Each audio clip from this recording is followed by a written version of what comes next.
work. We still think we've got to see our populations as one country, and rather than going interstate, we can go inter-country. It's critical that the tourism industry that's capable of being saved now gets the injection of confidence that this idea foreshadows. He says that Trans-Tasman travel should start immediately with Tasmania and New South Wales, and pretty soon Queensland could join, with the rest of the states following suit. It echoes comments made by Australia's Federal Tourism Minister, Simon Birmingham, who says a Trans-Tasman bubble could come before every Australian state has reopened its borders. I would hope that we can address these issues across the states and territories of Australia before we get to the point of New Zealand. But in the end, I don't want to see a circumstance where some hold the progress of other states back. Winston Peters has gone public about the disagreements at the Cabinet table over the speed in which the country is moving to Alert Level 1. So when does he think it should have happened? Yesterday. Prime Minister Jacinda Ardern isn't bothered about Cabinet's dirty laundry being aired. I see them as a reflection of what I shared publicly yesterday. And so ultimately, as I expressed, and from time to time I will get asked as to whether or not there are differing views, and from time to time we will agree when that we will share a differing view in public. She's also brushed off his commentary that things aren't moving fast enough with Australia. I think he's displaying enthusiasm for the Trans-Tasman bubble, and we all share that. But National's new leader Todd Muller says it's disturbing the government isn't on the same page. Well, I think it talks to some serious division between the partners as to how fast we should move from here. I think the country has already mentally assumed that we are at level 1. Mr Muller is on Team Winston when it comes to the travel bubble.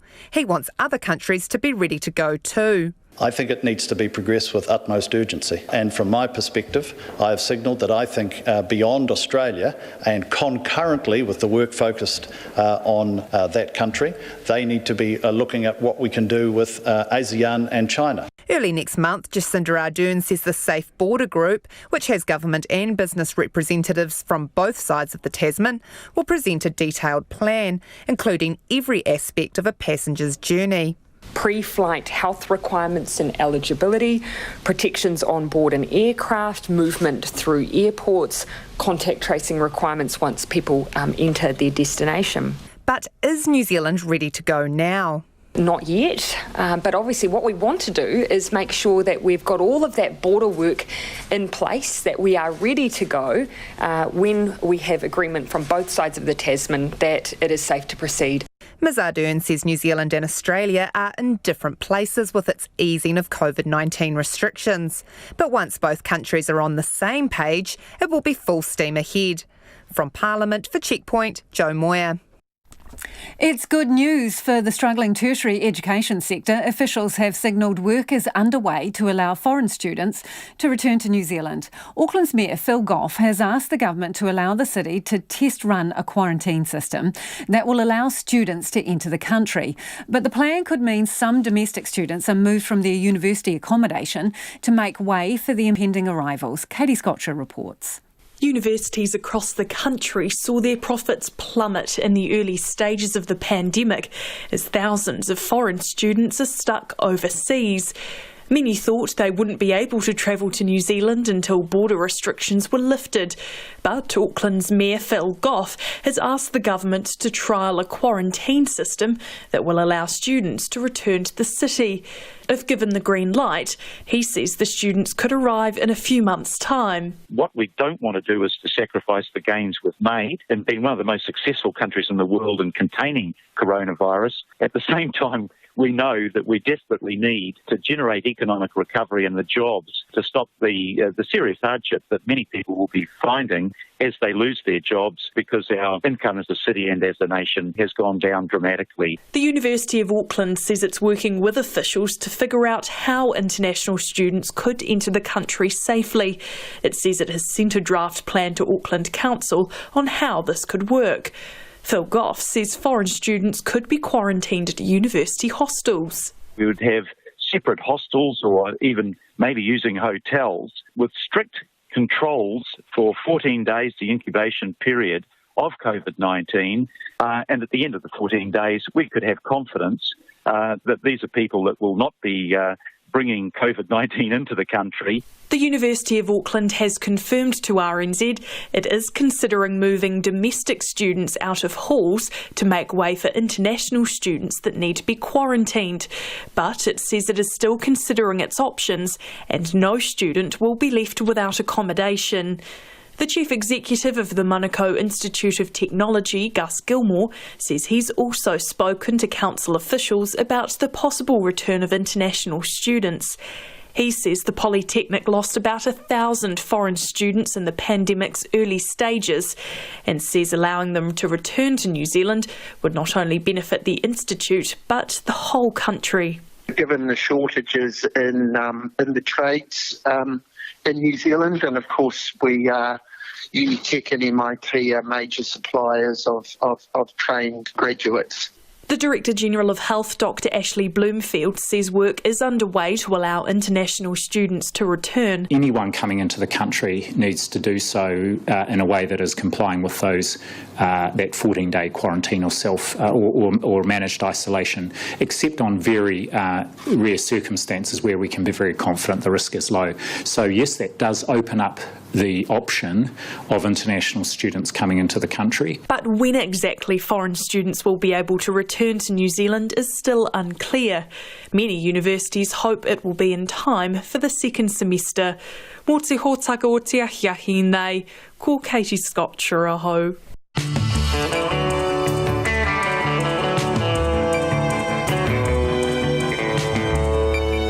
Coming up on Checkpoint on RNZ National, Nationals Māori MPs say they're happy with the party's rankings. An Auckland cafe manager defends a sign asking workers to only speak English. And Twitter puts a fact-check label on Donald Trump's tweets. We would love your feedback on anything you've heard on the program this evening. Get in touch about the remarkable search and rescue in Kahurangi National Park or about the National Party and their lineup. You can text us on 2101, tweet us at Checkpoint RNZ, Facebook us at Checkpoint or email checkpoint@rnz.co.nz. Let's get to the headlines now with Susanna. The police say 2 trampers who have today been found after 18 days lost in the bush are lucky to have survived with just minor injuries. Jessica O'Connor and Dion Reynolds had found a water source but had gone several days without food and suffered a fall. Sergeant Malcolm York led the police search and rescue and told Checkpoint the pair were found happy and smiling after teams saw smoke from a fire they lit. Senior National MP Judith Collins says she is sick of being demonised for her ethnicity amidst the debate around the lack of Māori MPs on National's new front bench. Today she sparked a tense exchange when she called questions asked by Labour MPs about the treaty partnership and government procurement stupid. Christchurch police have seized property worth more than $2.5 million as part of an investigation into the supply of cannabis and money laundering. A 48-year-old man has been arrested on drug-related charges and 4 other people will appear in court next week. The Deputy Prime Minister says the country should already be in alert level 1. Winston Peters says the economy needs to be turned around, so time is of the essence. The Director General of Health says work is underway to allow foreign students back into the country. Students from overseas bring $5 billion into New Zealand each year. The Race Relations Commissioner says it's unacceptable for a cafe to have a sign-up asking staff to only speak English. Auckland's Circus says its international staff can speak their own languages during breaks and after work, but they should speak English whilst working. Meng Foon says the freedom to be able to speak your own language is very important. The Tertiary Education Union says Massey University's decision to axe all staff on casual contracts in its science faculty will downgrade the quality of education. The union's Heather Warren says it will have drastic impacts, not only for those losing their jobs, but for the permanent staff who will have to pick up the slack. Those are the latest news headlines on RNZ National. Our next news and weather update is at 6. Thanks, Susanna. If you're just joining us, this is Checkpoint and I'm Lisa Owen. And it is time for the business news. So you've just tuned in at the right time. Nona Peltier joins me in the studio. Nona, the Reserve Bank, well, it says it's confident that New Zealand's financial system is strong enough to withstand the impacts of COVID-19. I'm sure that's relief to a lot of ears. What gives them that confidence? Well, they monitor the financial stability. That's one of their primary functions. And they've been looking at it and they have determined that our retail banks are well capitalised and were well capitalized going into this crisis, and so have the resources to not just help us through this real crisis period, but later on as, some of the fallout starts to hit home, literally, because there are going to be people that are going to struggle with mortgages. There's going to be businesses that are going to struggle as well. And the Reserve Bank has made it easier for banks to help them out with loans and so forth, making sure there's enough cash in the system. And so all those things together gives the central bank, some confidence that New Zealand has got what it takes to go through this period. But there are some warning signs. Obviously, there's a lot of people who've lost their jobs and are wondering where they're going to get another one. The insurance industry is one that wasn't really well capitalized going into this. They'd already been in a sort of a lower position because of the, insurance claims that they've been facing. Life insurers is another group that is, not in a great position leading into the crisis. And banks that, not banks, but other organizations that take deposits, some of them are not as well capitalized as they ought to be. So the central bank is going to be keeping an eye on how those institutes and industries are faring and looking at what they can do to help them improve their position. And so that's going to be an interesting time. Meanwhile, so the Reserve Bank has signaled some risk, but on the other hand says, we're in pretty good shape. Basically telling us don't panic. Definitely don't panic. That's the word. Absolutely. Interesting. Okay, so Mainframe, big company. Some good news in all of the dreariness. Mainframe made another record full-year result. So very strong. Very strong. Yeah, it was up 5%, considering where we've been at. That's pretty good. Ending the year with a net profit of $148 million. Now, it would have been more, but they had some abnormal items, one-time items. And so if not for that, they would have been up 10% to $156.1 million. That's a hefty net profit. Now, the company said that that's really great. They've done well in the year ended in March, but what about for the future? And in that case, there's a lot of uncertainty. Despite that, though, the company is confident enough to pay a final dividend of 34 cents a share. So I'm sure the shareholders would have been rejoicing over that. And I spoke to an analyst, after the result and said that in the presentation that Mainframe made later today, it noted that in the first week of this financial year for Mainframe, that's the first week, April 1, the revenues for New Zealand were down 40%, which is, significant. And then in the first 7 weeks, down 16%, again on the year earlier. And in the last 2 to 3, it was up 2, 3, 4, 5%. So it's showing that there's some momentum and some strength in our economy. Yeah. And that certainly helped the company's share price. It was up about 14% at one point earlier today, finished up 11% to $39.99. Okay, shall we take a quick spin around the rest of the market? Yes, and I'm sure you'll be very impressed with this, that our top 50 index rose 1.2% today to, 134 points to 11,049. We haven't been at that level, 11,000 points or above, since early March. So that's pretty positive as well. The New Zealand dollar was little changed after the central bank's financial stability report, trading at 61.9 US cents and 93.1 Australian and 50.2 British pence. Thanks, Nona. Nona Peltier with business there. Māori National MPs say the party's list and shadow cabinet are selected on ability, not skin tone, and they're happy with their rankings. There's been criticism of new leader Todd Muller's rejig of the shadow cabinet, with one former National MP saying it's appalling there are only white faces on the party's front bench. The highest ranked Māori MP in Nationals caucus is at number 13, and that's Paula Bennett. And then Todd Muller and his deputy Nikki Kay made a major faux pas yesterday when they incorrectly labelled one of their senior MPs, Paul Goldsmith, Māori when he's not. So we decided to give National's actual Māori MPs a call to see what they think. First, Dan Bidwar, MP for Northcote. He's been in the job about 2 years. His iwi is Ngāti Maniapoto. He picked up workplace relations and safety in the reshuffle and is currently ranked 46.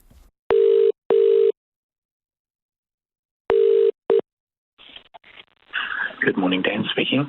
Kia ora, Dan. It's Lisa Owen calling from Radio New Zealand's Checkpoint program. How are you doing?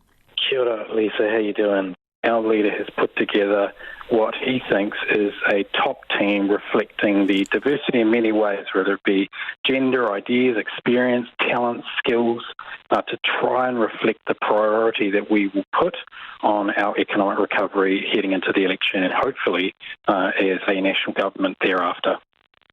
So Todd Muller says he's selected people based on their ability. So do you agree with that? Ability was the fundamental factor in the decision-making process. Absolutely, and Nationals always had and believed in equal opportunity and merit-based promotion. That's why I joined. That's the core of my values, Lisa. Because that's really interesting, Dan, really interesting. So does that mean that there is a whole bunch of more capable Pākehā people in the National Party? Not at all, and you just need to look at my background and some of the MPs of Māori descent, but it's about being placed at the right time to put together that team to focus on the economic recovery. So I'm really happy, Lisa, that you're looking out for my interests and you want me on the front bench, and certainly that will happen and hopefully sometime soon, but I think Todd's got the right balance here between diversity of ideas and experience and talent and skills, but also making sure we got a top team to fight what is going to be the greatest economic crisis that our nation faces in the coming years. So Shane Reti, is he capable? Very capable. Could he be a health minister? Do you reckon he could be a health minister? He could be anything he wants. Okay, so why isn't he in the top? Why isn't he in the front bench? Well, because he is certainly in the top 20, Todd's talked of a broader shadow cabinet in the top 20. But again, we've got so much talent in our caucus with respect to Māori MPs. Shane is one of them. Former doctor, spent time at Harvard. He does fantastic work for us, and I think he's doing a great job in his education work and all his various other portfolios that he has. So great and capable, he's at number 17. Well, no, look, you can't worry about the ranks, Lisa. What I'm saying to you is this. National doesn't believe in identity-based politics, neither does myself, and that's why Todd has put together a top team of 20, reflecting what he thinks is the best skills and talent and experience at this time to help us get through this economic crisis that we're about to go into. We don't select based on race or getting the toneness, the skin toneness right on our top team. We select based on merit, and merit is based on performance and values and character, and all the people that we've talked about, Shane, Hareti, myself, we will get there, but it's at the right time. At this time, Todd's put together a strong team to tackle this economic crisis that we're about to enter. So, just to be clear on this, you think that your position in that shadow cabinet is correct along with all the others, simply because none of the Māori MPs in National have the ability to be in that top 10 right now? That's what you're saying? No. I'm 2 years into my political career, Lisa, and I really appreciate your concern for my career and that you think I should be on the front bench. But I actually think that the more experienced MPs who have held senior ministerial portfolios in previous governments actually should be given a heavier weight than myself. So I'm absolutely happy with my rank, and I'm also happy, just so you know, that Todd has given me workplace relations as a portfolio. Two-term List MP Joe Hayes is of Māori and Scots descent, ranked 37 in National's lineup. Her portfolios are whānau ora and Māori development. Yesterday she told Radio Wātea she would be speaking to Mr Muller about a lack of Māori voices on National's front bench. Today, she told our reporter Charlie Drever she's moved on. As far as I'm concerned, it's all over and done with. It was yesterday's news and we move on. What about Māori seats, though? Because you have spoken about that in the past. Are you re-looking at that? Are you wanting National to change its position?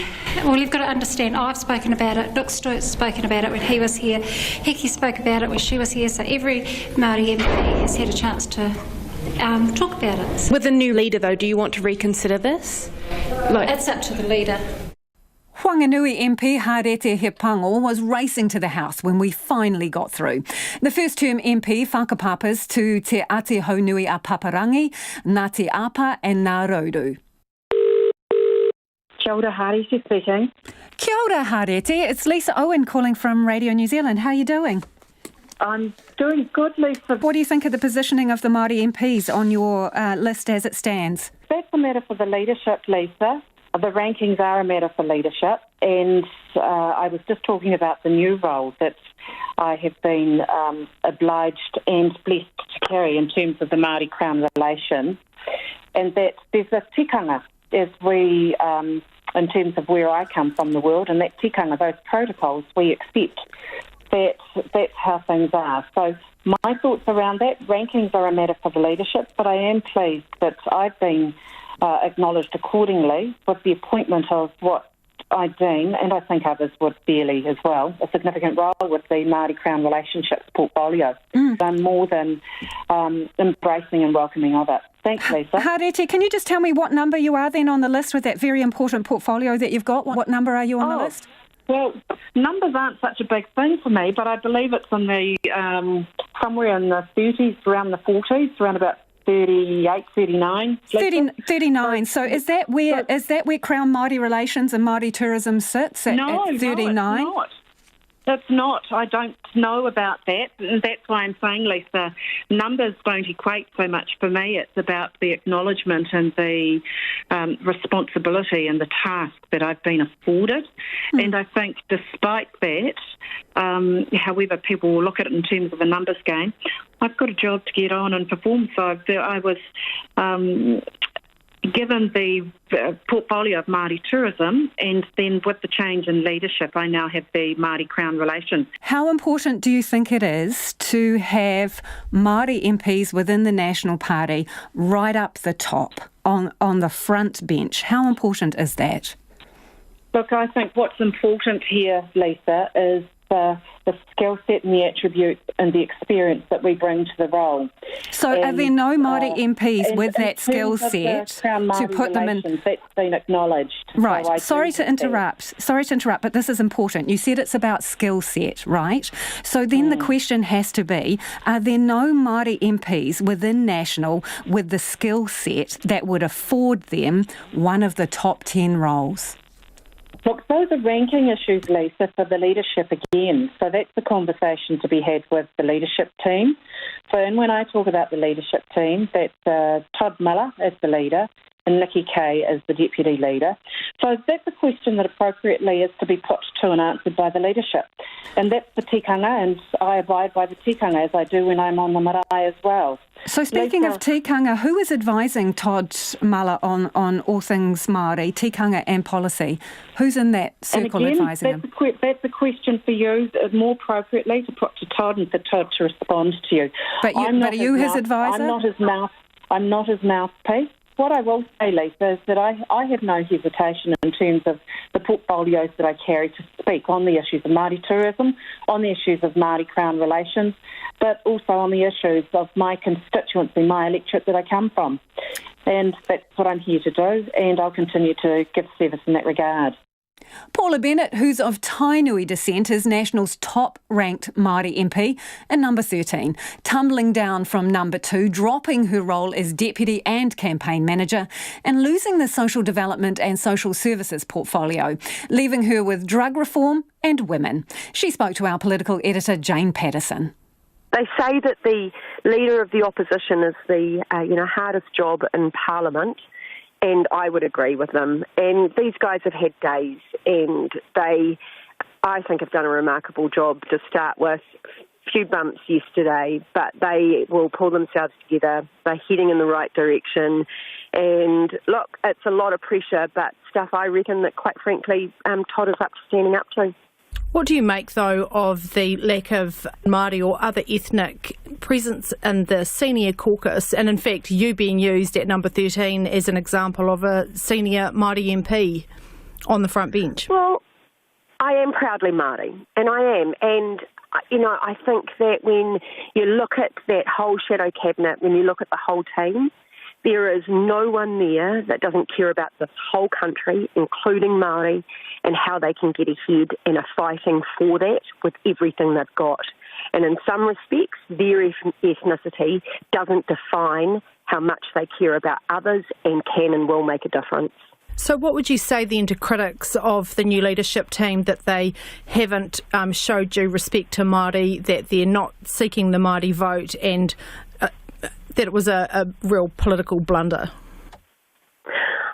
Look, I think that we have a proud history of the work that we've done with Māori in this country, and I reckon that these guys and that we can continue to do that. So just, judge on the actions of what we do, not actually, I think, the overall ethnicity of some of those on the front bench. Do you think the National Party and the new leadership team can recover for this, or recover from this, or is this a blight on the start of this new leadership team? No, look, Todd's rightly proud of the team that he has put together. I've always said the National Party is bigger than one or two people, and when you look at that overall team, I reckon that they will concentrate on what matters to New Zealanders, and that will resound for Māori, Pākehā and everyone else in between. And that's Paula Bennett talking there to our political editor, Jane Patterson. Now, we also tried unsuccessfully to reach National MP Dr Shane Reti and Simon Bridges. It is 10 minutes to 6. I'm Lisa Owen and you're with Checkpoint on RNZ National. Keen for your feedback on that or anything else you've heard on the program this evening. A lot of you getting in touch about that search and rescue operation. You can text us on 2101, tweet us at Checkpoint RNZ or email checkpoint@rnz.co.nz. The manager of a well-known Auckland cafe is defending a sign which asks its workers to speak only English. The sign sparked debate when it was posted on Twitter, but the Human Rights Commission says the sign is not appropriate. Chen Yu reports. Circus in Mount Eden is a popular local cafe. A sign displayed at the cup's shelf behind the counter says, "Out of respect to your work colleagues, English is to be spoken at all times." When it was posted on Twitter, reaction was immediate. Louisa Tipene Opataya has visited the cafe before. I was pretty shocked, actually, that they would feel this way. Obviously, it's their business. They can run it how they want. But I personally wouldn't want to go there and give them my business because I just feel like they have such a narrow view of the world and how people communicate. She says she'd rather spend her time and money at places support cultural diversity, including multilingualism. But the cafe's general manager, Nixon Shercha, says the sign was put up after complaints from some staff that they don't understand some colleagues. They are entitled to speak their language on break. They can, they just finish work. As long as they are working on the premises with people from different countries, I would like them to speak English. The reason being is just explain, because it's not fair for someone else not to understand their colleague. Mr. Shercha says the sign is a fair call as staff are from India, China, Bangladesh, Nepal and New Zealand. We need to have the same language to speak and communicate to each other. So what I kindly wrote there is, guys, out of respect for everyone working alongside you, you need to speak the same language at work. Guidelines issued by the Human Rights Commission say the right to use one's own language is a recognized human right. But it also says companies need good communication to work safely and productively. If an issue arises, it tries to get companies to discuss a solution with staff. Race Relations Commissioner Moon Foon says the right to speak one's own language is important in New Zealand. But it's essential that messages regarding health and safety and emergencies are expressed in a language everyone knows. The Human Rights Commission and the Bill of Rights and the Charter of the Human Rights allows for freedom of expression, not to discriminate against culture, ethnicity and religion. And so language is part of that. And the freedom to speak your own language is very important, which one of these we hold very dearly in New Zealand. Mr. Foon says it's better for the cafe to have some staff training instead of a sign. Mutahotaka o te ahiahi nei ko Chen Liu tēnei. And just an update on that story. Late this afternoon, Circus Management apologised for any offence caused and has removed the sign. New Zealand's response to the COVID crisis has highlighted a range of inequities across Aotearoa, with access to food perhaps the most noticeable. As we slowly return to our new normal, community organisations who've been grappling with food and housing shortages say they don't want things to go back to how they were. More than 16,000 food parcels have been distributed by Auckland Council's emergency response teams. That's in addition to the parcels being handed out by marae, food banks and other community organisations. Our cameraman Nick Monroe and reporter Nita Blake-Person filed this report. This Auckland Emergency Centre is usually used during floods, fires or other natural disasters. But for the past 2 months, it's been used to deal with another type of crisis: thousands of hungry families. We've supported just over 16,000 households, so we've had over 34,000 calls in total. Many of those calls have been about information, referral onto another agency, a local community group. And we've supported just over 16,000 households directly with food. Greg Morgan is the Auckland Emergency Management Welfare Manager. His team has been supplying food parcels through Spark Arena, making calls to elderly households and supplying food to community organisations. Not everyone who calls needs food, but a lot do. People are doing it tough, and all of the community organisations that have been active in supporting people realise that we've been in a response mode and that giving people a food box is a way to get them through difficult circumstances. People's hard times are going to continue for many months. And so the community partners are now starting to think, gosh, what is a sustainable approach, a whānau-centred approach, where there are more wraparound services around people and it's not just the response of a food package. He stands alongside a dashboard which shows how many calls are coming in and where they're coming from. The brighter the red, the more calls there have been from that area. Manukau is notably brighter than anywhere else. Greg Morgan says many community organisations are still seeing extraordinary need. Many of them say that the demand continues, and they can see that it's only going to increase over the coming months because of the economic and social impacts of COVID-19. So overall, the demand continues, and the phase that we're in now is planning the transition for support for communities in the coming months. One of the frontline agencies seeing that need every day is the Manukau Urban Māori Authority. We always knew that it wasn't so much the virus that was going to impact on our community, was the fallout, which is the follow-up. And the fallout is about loss of jobs. It's about understanding that the impoverished, just the footprint just gets bigger. So understanding that and trying to work with our people so they can get the basics, the basic necessities is our priority. But then we have to look at, well, how do we lift our game so this kind of need isn't as big as it is now. Bernie O'Donnell is the authority's cultural manager and is at Ngā Whare Wātea Marae, where whānau fill their car boots with free food. They come here because they are hungry and they don't have food.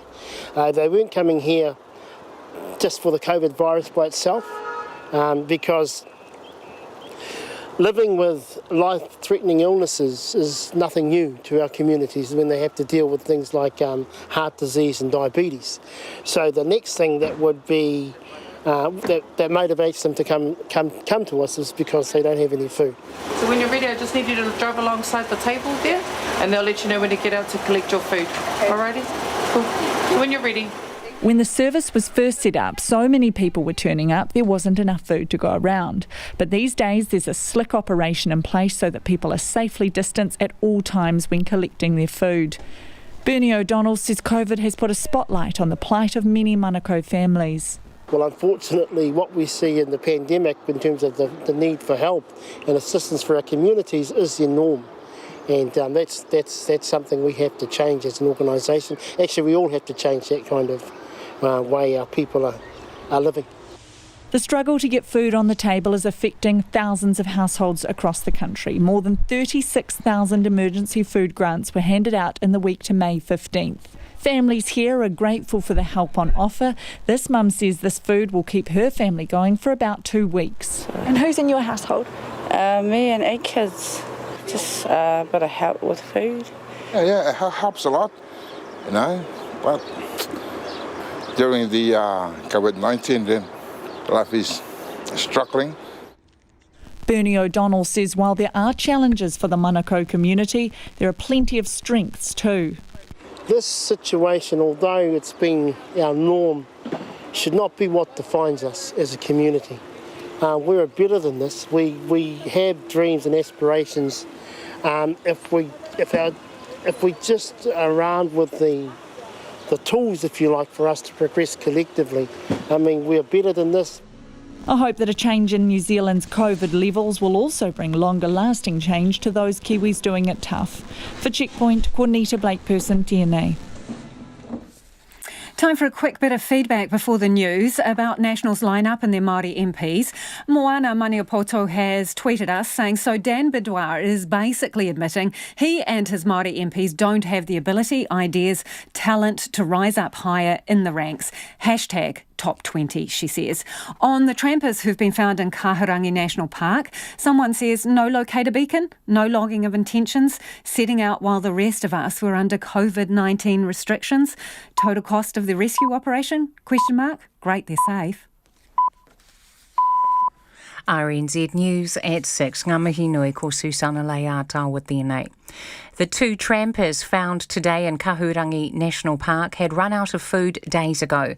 Dion Reynolds and Jessica O'Connor went into the park on May 9th and were found in rugged remote country when a search helicopter spotted smoke from a fire they'd lit.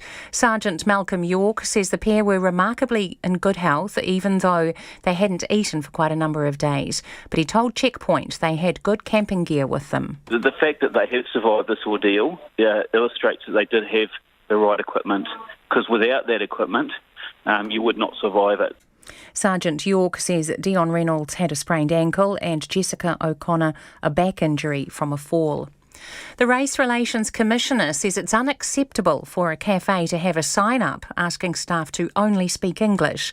The popular Auckland cafe Circus says staff can speak their own languages during breaks and after work, but they should speak English whilst working to make communications easier. Meng Foon says it would be better for the cafe to have some staff training instead of a sign-up in public. The Human Rights Commission and the Bill of Rights and the Charter of the Human Rights allows for freedom of expression, not to discriminate against culture, ethnicity and religion. And so language is part of that. And the freedom to speak your own language is very important, which one of these we hold very dearly in New Zealand. The Race Relations Commissioner Meng Foon. One of National's Māori MPs is rejecting what he calls identity politics, with National still facing the fallout over a lack of diversity in its top 12. New leader Todd Muller has continued to field questions about why Māori MPs in National's new caucus lineup aren't ranked higher. He cited MPs like Dan Bidwar as examples of MPs with a low ranking but important portfolio responsibilities. Mr Bidwar says he's not a supporter of identity politics. I'm really excited about the whole of the diversity in the National Caucus, our 55 MPs. I think Todd's done a good job, and I just reject this notion that we need to have a certain number of ethnicity or particular type of Māori. The National MP for Northcote, Dan Bidwar. Riot police outside the legislature in Hong Kong have fired pepper pellets at people protesting against a new bill that would criminalise insulting China's national anthem. There have already been street protests against the law, which will have its second reading later today. Pro-democracy activists have also voiced their opposition to a separate national security law proposed by Beijing that threatens people's freedoms in the semi-autonomous territory. The Prime Minister is standing firm on waiting to move to Alert Level 1, despite the Deputy Prime Minister calling for a move now. Winston Peters has spoken out against Cabinet's decision, saying the country should already be in Level 1 and the Trans-Tasman travel bubble should be operating by now. Jacinda Ardern says she hopes the country can drop an alert level within 4 weeks, and preparations are underway to get the travel bubble running as soon as it's safe. She says she is very relaxed about Mr Peters openly expressing his party's position. We are a coalition government. There will be differing views around the table, and the approach to our alert level system is no different. But ultimately, we have formed consensus. We have a time frame that we're working to. Jacinda Ardern. The Tertiary Education Union says Massey University's decision to axe casual workers at its science faculties will penalise postgrad students and put extra pressure on permanent staff. The university is refusing to say how many people will lose their jobs, but says it has to cut costs to remain financially sustainable through COVID-19.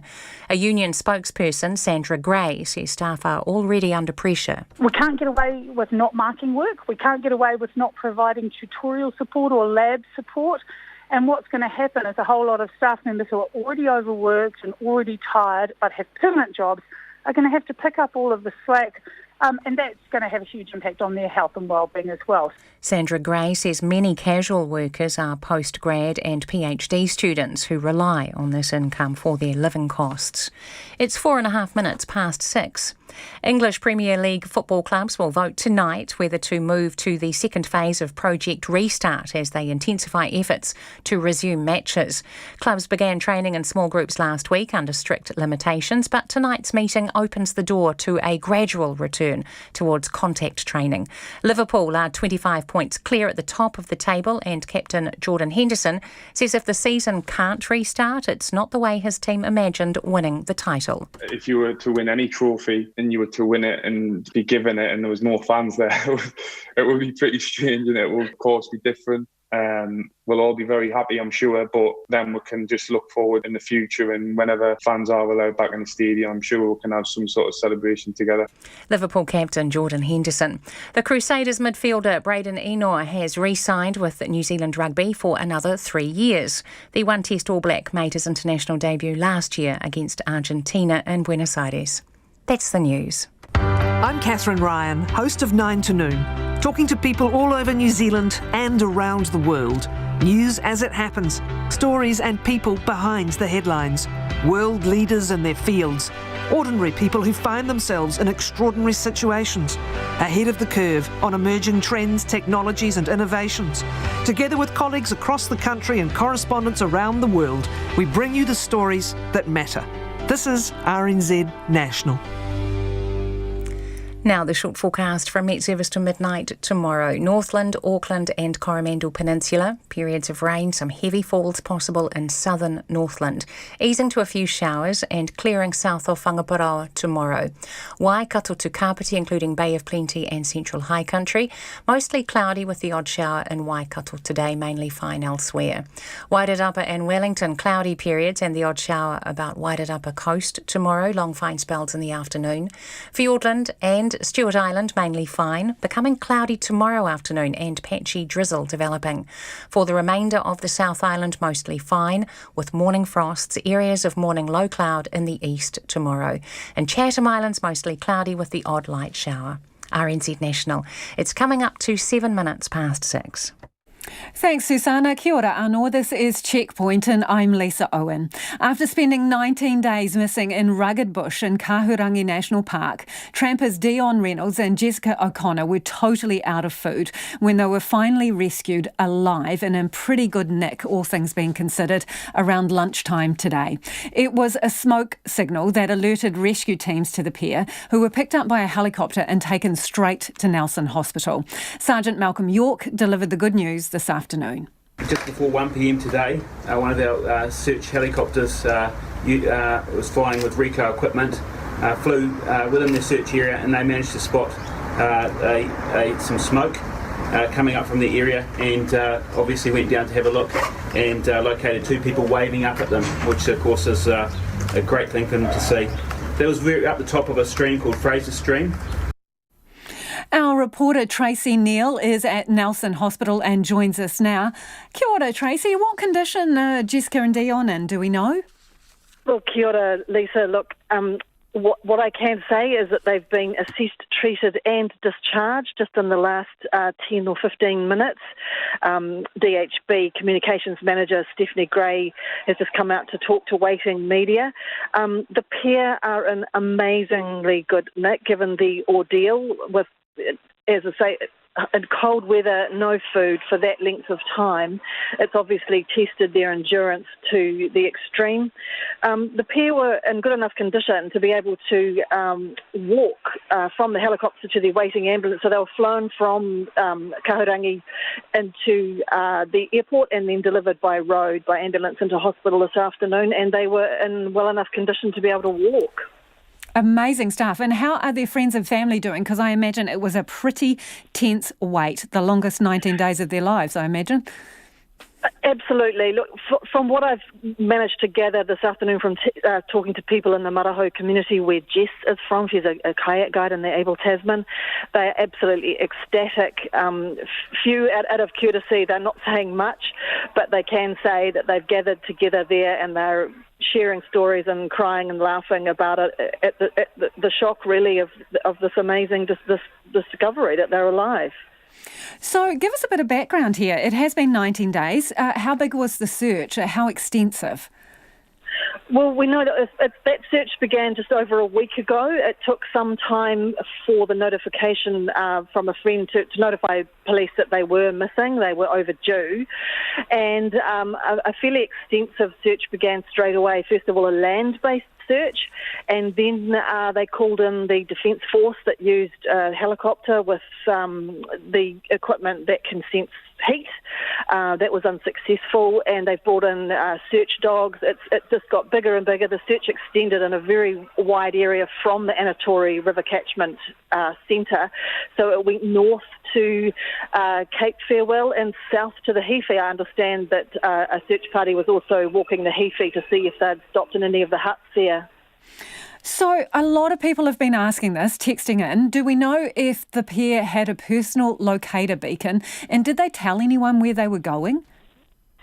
My understanding is, from having spoken to police over the last few days, Lisa, is that the search was frustrated by the fact they hadn't given a clear plan of where they were going, and I also understand they weren't carrying an EPIRB, a personal locator beacon. What I did manage to speak to a colleague of Jess's this week who's a kayak guide as well, and all that I know is that he gave them a map of an area that they wanted to explore.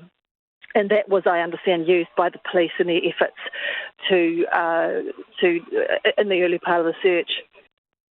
Thank you, Tracy. A remarkable rescue there. That is Tracy Neal, our reporter, joining us from outside Nelson Hospital. And those missing trampers who've been, missing for 19 days, they have been discharged, as Tracy said.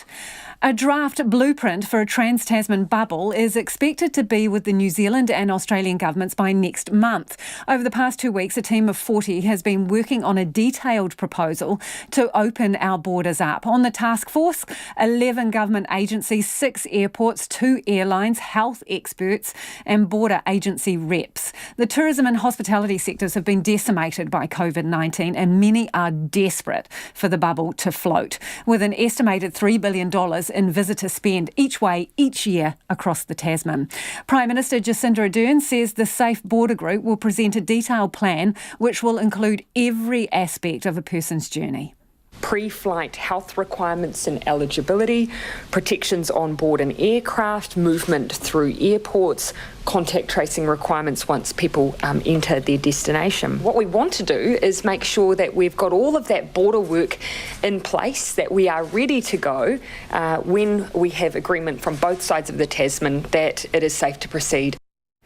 Auckland Airport is deeply involved in the working group, and its chief executive, Adrian Littlewood, was the first to raise the idea of a Trans-Tasman bubble, and he joins me now. Adrian, should we be getting our suitcases down from the wardrobe and start packing yet?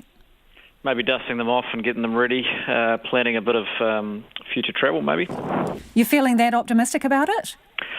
Look, I think it starts with health performance of both countries, and I think it's well known that both Australia and New Zealand have performed incredibly well in terms of the response, and I think that lays the foundation for having a detailed conversation around what does opening up the Trans-Tasman border look like between the two countries, and that's been followed on with an awful lot of work between the two countries, the organisations you listed before, involved in mapping out what that could look like. And so what do you think it will look like? Should we take it in chunks? So there's going to be pre-flight stuff. Are you talking about people being tested, temperature taken, maybe checking in from home? What are we thinking here? Look, I think there's different layers to it, and I think the important thing is the work that we are working through builds on pre-existing protocols that already exist in aviation and tourism about ill traveller protocols, safety protocols, and really what we're doing is taking those protocols and building on them for a COVID-19 sort of world. And so if you think about the slices of a travel experience, there's many different parts to it. We're all familiar with it now, and it feels very normal, but if you actually unpack each part of the pre-travel, the outbound in-flight, etc. processes, there are checks and processes right throughout that we can use. So pre-travel, look, there'll be probably some requirements around health declarations about your status, how long you've been in the country to ensure you've been here for a certain period of time.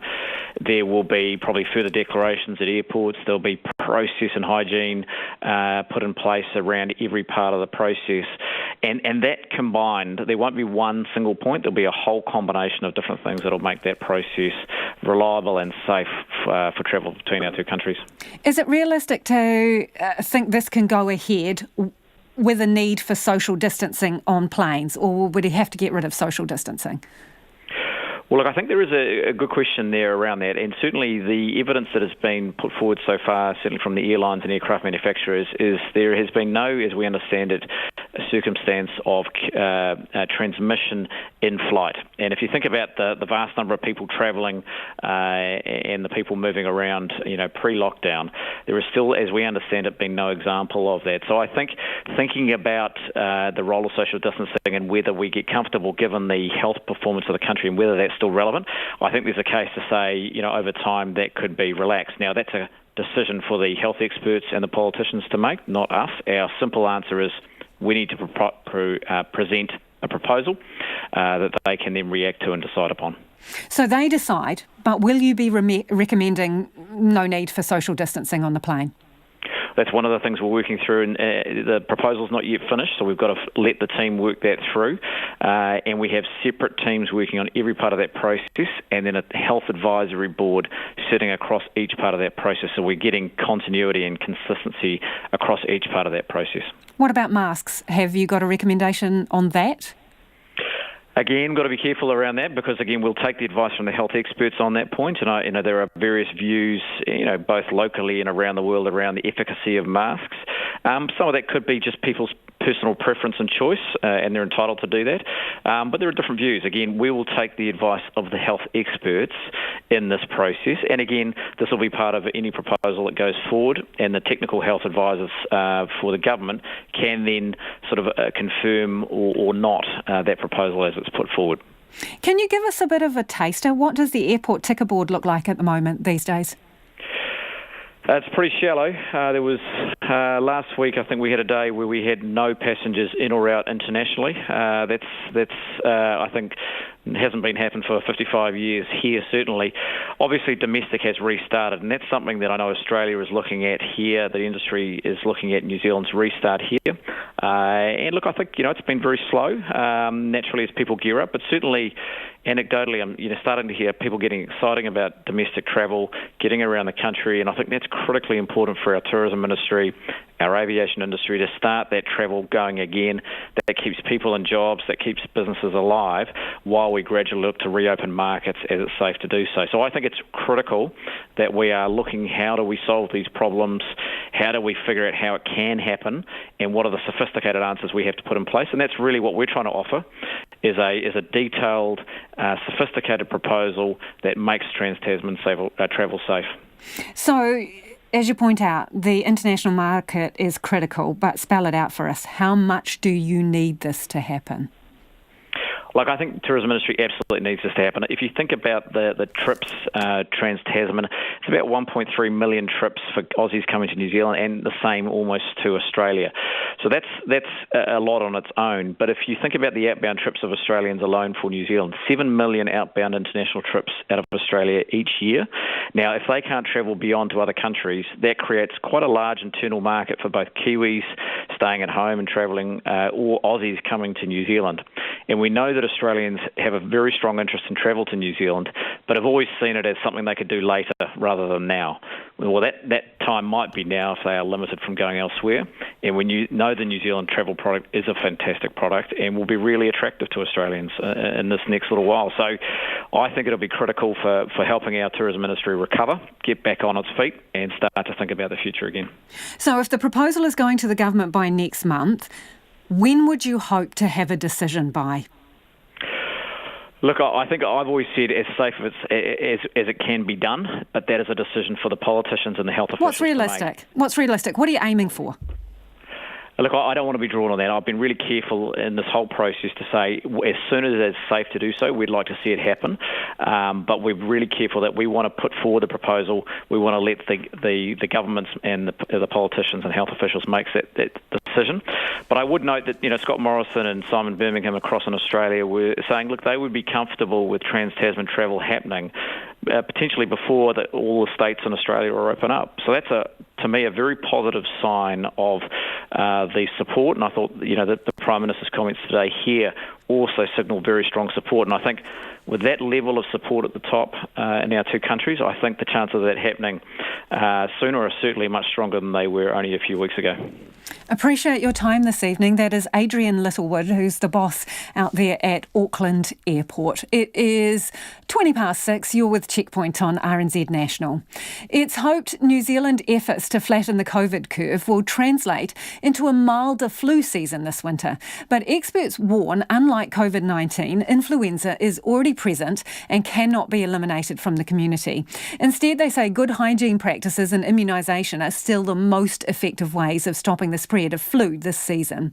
Catherine Hutton reports. Canterbury virologist Lance Jennings says generally flu season starts to increase around June, peaking in July and August before diminishing again. So far this year, ESR testing and surveys like the Flu Tracker are showing much lower rates of flu in the community. But Dr Jennings says, like COVID, influenza is very good at spreading between people through things like speaking and singing. When we develop symptoms and when we cough and sneeze, it's very readily transmitted from person to person.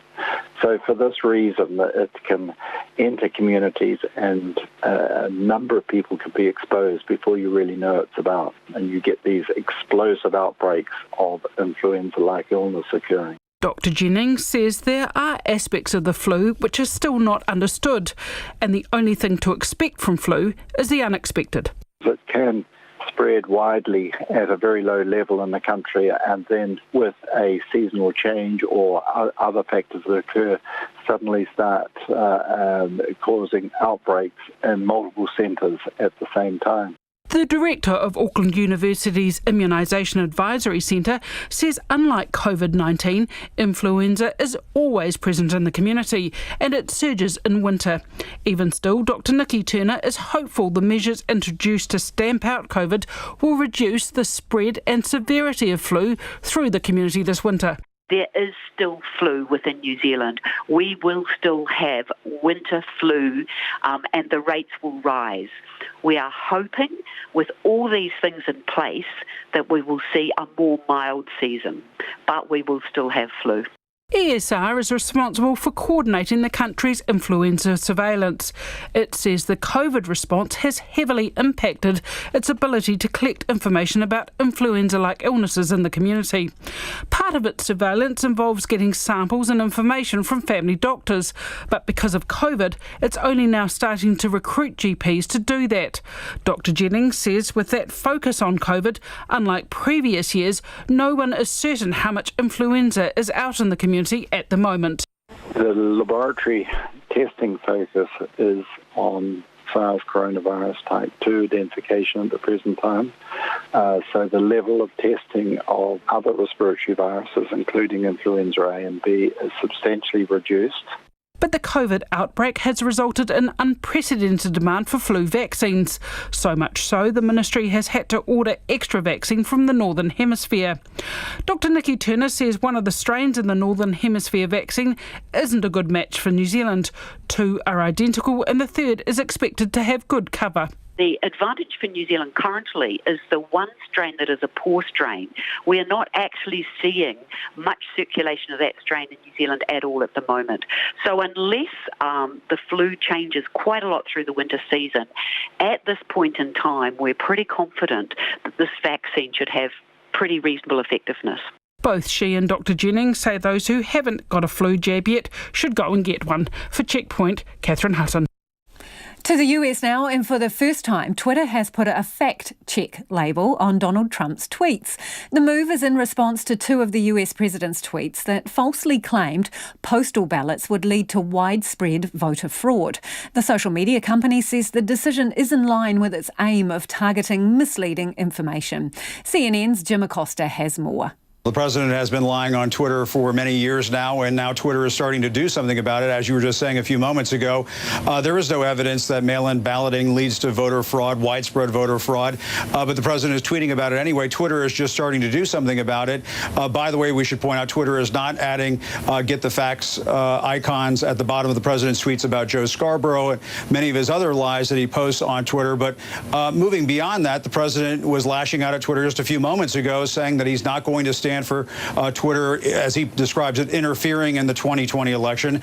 His campaign manager, Brad Parscale, said that they saw this coming, that Silicon Valley would pull out all the stops to prevent the president from getting his message out. The White House press secretary, Kayleigh McEnany, was putting out tweets just a short while ago trying to establish a claim between mail-in balloting and widespread voter fraud when there isn't a proven connection. This has been going on for some time now. This is one of the president's oldest lies. It goes all the way back to the 2016 campaign. He explained that the reason why he lost the popular vote to Hillary Clinton was because of undocumented immigrants voting in the 2016 election. We should point out he established a voter fraud commission to find widespread voter fraud. That commission produced no evidence of widespread voter fraud. And so the president is going back to essentially a social media trick that he has pulled before, and he's trying to do it again. And now Twitter and other social media platforms, perhaps others will follow, are starting to do something about it. The question is whether or not the president can really do anything about this at this point. He's threatening to do something about it, but that's all we have tonight from the president, an empty threat that he'll do something about it. CNN's Jim Acosta there. Brazil has now surpassed the US with the most COVID-19 deaths over the past 2 days. Cases have exploded in recent weeks as the president plays down the dangers of the disease.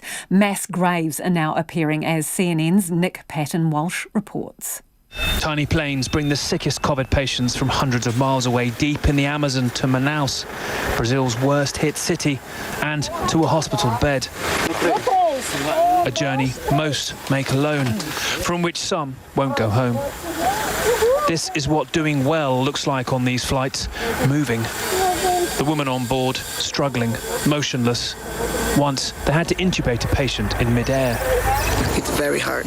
You carry a weight that you don't see.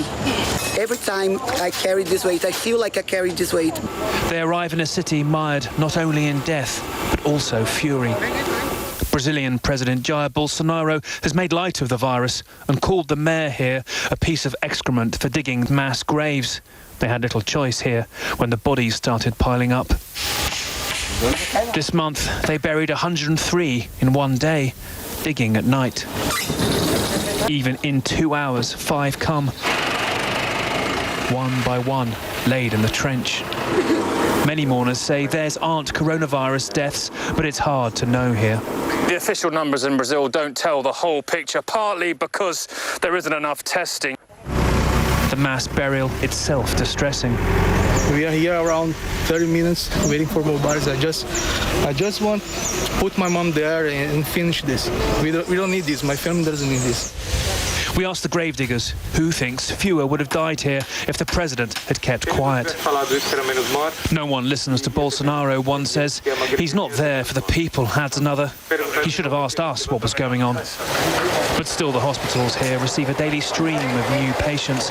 The ICU, which avoids ventilators where possible using less invasive means, is frenetic. And even the patients have heard what the president said. The mayor is just trying to save lives, says Raimondo, and the president is against that. Inside, a local indigenous leader visits newly adopting the role from his father, killed by the virus 2 weeks ago. I took my father into hospital, where he was intubated for 5 days, he says. Now we have 300 people with symptoms. Politically, the president forgot us and is killing the indigenous people. Bolsonaro insists he is for economic growth and safety, but the virus is still tearing through the poor here. Their remote way of life was no protection from this modern plague. It just put help further away. CNN's Nick Payton-Walsh there.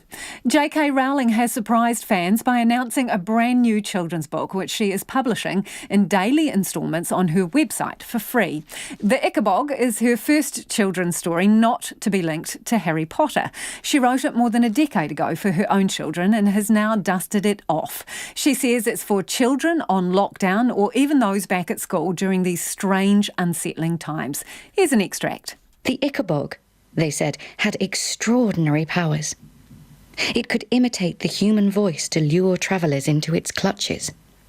If you tried to kill it, it would mend magically, or else split into 2 Ichabogs. It could fly, spurt fire, shoot poison. The Ichabog's powers were as great as the imagination of the teller. Amanda Craig is a British author and an expert on children's books. She told the BBC she loves what she's read so far. I'm absolutely thrilled because this is a complete return to form. We've all been longing for J.K. Rowling to go back to writing about magical worlds and for children, because this is her hugest talent. I mean, she's a jolly good detective writer as well, but, she's a genius at writing for children. She satirises the rich and privileged, but in a very gentle way. She never writes down to children. She uses interesting vocabulary and humour and ideas. And that was author Amanda Craig. That's all we've got time for tonight. Back tomorrow. RNZ News headlines at 6:30. 2 trampers rescued from Kahurangi National Park today are in surprisingly good health, despite running out of food several days ago. Riot police in Hong Kong have fired pepper pellets at people protesting against a new bill that would criminalise insulting China's national anthem. Winston Peters is openly disagreeing with the Prime Minister about when to move to Alert Level 1 and create a trans-Tasman travel bubble by, arguing both should be happening by now. And the owner of an Auckland cafe is defending his decision to put a sign up in public asking his staff to only speak English at work, saying it makes it easier for them to understand each other. Those are the headlines. Our next news will be at 7, then it's Nights with Brian Crump. Tonight on Nights, exercise your brain cells with this week's Hump Quiz. We've got part 3 of the story of the Spitfire. The plane many believe saved Britain.